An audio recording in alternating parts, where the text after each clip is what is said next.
guys, it's Kelly and I am back with another video.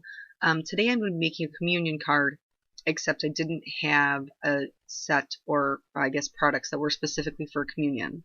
So I am using Have Faith by Paper Smooches, the Make a Scene stencil from Simon Says Stamp, and the Church's die from Simon Says Stamp. Later on I'm going to bring in another stamp set by them called, by Simon, that's called Rejoice.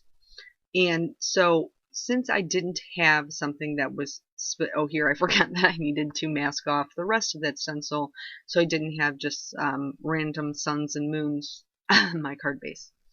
So I didn't have anything that was specifically for communion. I don't make them often enough for me to be able to justify buying something like that. So I'm just kind of using what I have. If you watch my videos normally, you know I'm a big fan of that. So I started by laying down the stencil. I do have Tombow Mono multi-glue on the back of this. Put it on, wait until it dries, and then it's repositionable. I'm using full back sticky post-it notes to mask off the rest of my stencil. This is Simon Says Stamp ink in Jelly Bean, which is a fun, bright yellow, yellow-green. And I wanted that to get the base of my hills. But I want it to be a full scene. So once I was happy kind of with the amount of ink I had down to get the structure for the hills, then I went ahead and removed the mask so I could take the color all the way down to the card base, as well as get rid of that segregating line between the two hills. So I just kept rubbing on the ink until I was happy with the way that it looked. You can make these as dark or as light as you would like. This was obviously, like I said, a communion card, so I was trying to keep things fairly light.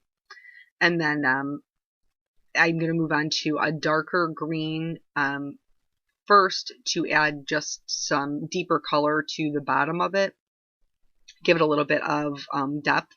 And then I'm going to go even further and give it a little bit more depth. I'm going to put the stencil back in place, which is super easy to do. Because everything just lines right back up really nicely. It's not an intricate stencil. We're not using an intricate portion of the stencil, maybe I should say. And then I'm going to add in more to the second hill because I want that to fall behind.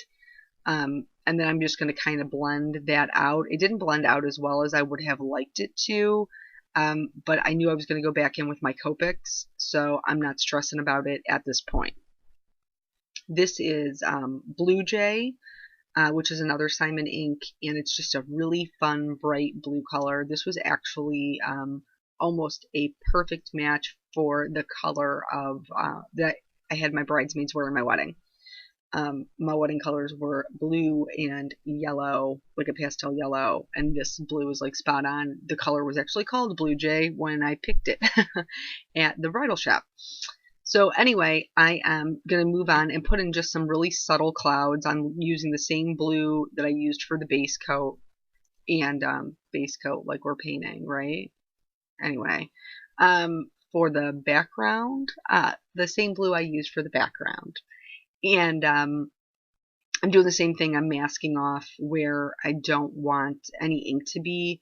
I learned a long time ago, I don't have that much self-control when it comes to ink blending, so I have to make sure I mask off the edges or I will end up with a random straight line in the middle of my sky. I promise you. So here I was really just adding color to the bottoms of the clouds. I wanted them to kind of float off and have a nice smooth transition into the background color I already had. But this is totally up to you.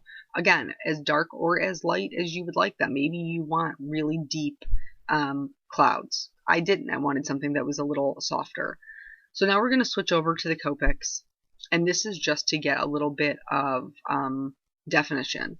So here I'm just kind of picking out how I want that hill to slope down, where I want the other one to tuck behind it. And then I'm just going to use, it is sped up a little bit, but really I am moving very quickly, just a light flicking motion to add in some blades of grass. And I'm mostly only doing that on the hill on the forefront. And again, this is going to help us create that depth because you would see more detail in a hill that was closer to you, less detail in a hill that was further away. So by seeing the blades of grass and the one in the front, it helps to make the one in the back appear further out. In hindsight, I kind of wish that I would have went a little darker with that hill on the front. When I was photographing the card, it seemed really kind of washed out. But I promise you, in real life, there was more color on there. So here I'm just getting that definition so the hill looks like it is behind it. The colors did kind of start to bleed into my hill that was up front. So once I get all of my color down and I'm happy with how it looks, I'm going to go back in with a 0 marker and just reinforce that highlight. So I'm going to push the darker ink back towards the back hill and away from my front. So it helps to create that delineation and then also pull that front hill forward. I'm adding some subtle shading on my clouds. This is really, like I said, just overall a very soft card. How I do my clouds is, and I apologize, I didn't zoom in because it was like so quick I didn't think that I needed to. I apologize because you probably would have liked to have seen this up, especially with all the subtle coloring. But anywho, it is what it is. I'll try to do better next time. So I make little half moons in my clouds to make them fluffy. I also try to accentuate any of the roundness that's already there with the stenciling. Now, this is one of the church dies that is included in that Simon Says Stamp die set, and I'm going to do some inlay die cutting. So I'm going to go ahead and cut that out. I cut out a second church in just white, and then I cut out a third one where I had actually just colored. I used a R29. I colored that so that I could have the door window. I'm not really sure what it is. And then I did another one of the little crosses, and I used an E55. So those will be linked in the product description. So for the white church, I didn't want it just to be flat white, so we're going to use C1 and C3. I'm just adding very minimal shading, trying to get that steeple to look farther back, adding some depth to the bottom of it. I got a little crazy with the C1, where the roof would be on the first part of the church, so I had to go back in and clean that up. I wanted to say, for the cross that I colored and the door / window, you could obviously use colored cardstock, and that would work probably better than what I did. But I didn't have any on hand, so you do what you got to do. So I'm going to adhere that down to my card base, and then I'm going to use Tombow Metal Multi-Glue to do my inlay, only because I find it just a little bit easier to kind of get that all over. So when I'm popping in the pieces, I know that there is going to be glue behind it versus trying to fit a tape runner into a teeny tiny little area or putting the glue on the back of the pieces. Once that's in and I'm happy with how that looks, I'm going to go ahead and add in just a little bit. I guess I'm calling it a shadow, but it's just a little bit of darkness to kind of ground that church, because the way that it looked before was just like it was kind of like floating there on top of the hill. And that wasn't really doing it for me.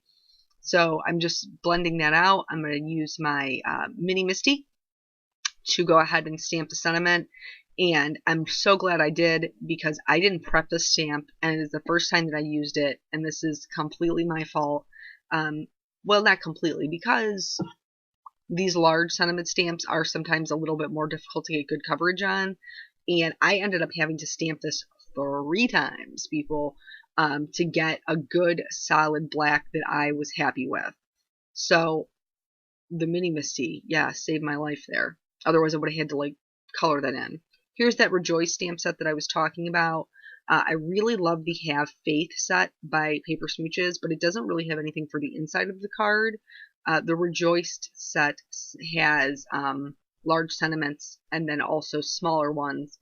Here I felt like the sentiment needed something, and the other day I had cut out some of the hearts and whatever using the Critters accessories that just came out with the last release, and I had a little black heart that was sitting on my table that was left over, and it was perfect. So bam, smacked that thing down to kind of work in those threes to bring that sentiment together. I used the clear spectrum sparkle to add some just some shimmer to the cross into the window slash door.